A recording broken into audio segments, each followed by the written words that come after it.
तो 99 यज्ञ वो पूरा कर चुके थे राजा बलि, मात्र एक यज्ञ रह गया था। अगर ये 100 यज्ञ राजा बलि की पूरे थे तो देवताओं से जो है राजगद्दी छिन जाती, इंद्रासन छिन जाता। तो देवताओं ने सोचा अगर राजा बलि को स्वर्ग राज्य मिल गया तो वो जो है असुर कुल से है, राक्षस कुल से है, वो देवताओं पे अत्याचार करेगा। इस भय से देवता लोग भगवान विष्णु की शरण में जाते हैं और भगवान विष्णु छोटे से ब्राह्मण का रूप रख करके राजा बलि के पास जाते हैं और राजा बलि से जो है 3 पग भूमि की याचना करते हैं। 3 स्टेप होता है 3 पग भूमि।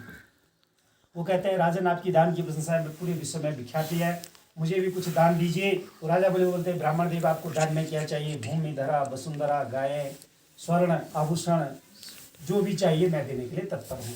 तो वो कहते हैं मुझे केवल 3 पग भूमि चाहिए। वो ब्राह्मण बोलता है मुझे 3 पग भूमि चाहिए। तो जैसे ही 3 पग भूमि का संकल्प शुरू हुआ, वहाँ पर राजा बलि के कुलगुरु थे शुक्राचार्य जी, दैत्य गुरु शुक्राचार्य जी। तो शुक्राचार्य जी ने भगवान विष्णु को पहचान लिया, ये ब्राह्मण वेश में जो है विष्णु है और ये जो है राजा बलि से सब कुछ ले लेगा। तो वो क्या करते हैं, छोटा सा मक्खी का रूप करके जहाँ से संकल्प का पानी टपक रहा था उसके अंदर निकल जाते हैं शुक्राचार्य जी, छोटा सा मक्खी का रूप करके, और संकल्प का पानी टपकना बंद हो जाता है। तो वहाँ पर देवता भी गुप्त वेश में थे, देवताओं ने देखा शुक्राचार्य अंदर चले गए हैं। तो देवताओं ने क्या किया, उस होल को खोलने, उस छेद को खोलने के लिए थोड़ा स्टिक से उसको खोलना चाहा, छड़ी से। तो तब से जो है शुक्राचार्य जी की आँख जो है फूट गया, काने हो गई, शुक्राचार्य एक आँख रहित हो गई, समझ गए। उसके बाद संकल्प पूरा तो होता है। तो वो कहते हैं, राजा बलि बोलते हैं कि ब्राह्मण देव मैं संकल्प कर चुका हूँ, अपना 3 पग भूमि ले लो। तो जैसे उन्होंने ऐसा कहा, भगवान अपने विराट रूप में आ गए, असली रूप में आ गए।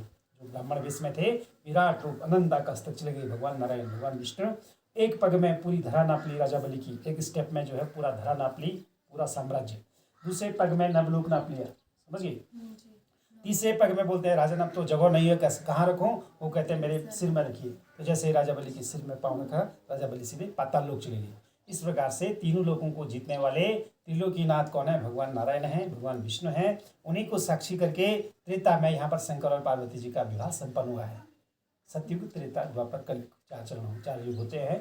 त्रेता में उस समय भगवान जब माता सती कंखल में भस्म हो गई थी तो दोबारा जन्म जो है पर्वतराज हिमाचल के घर में हुआ।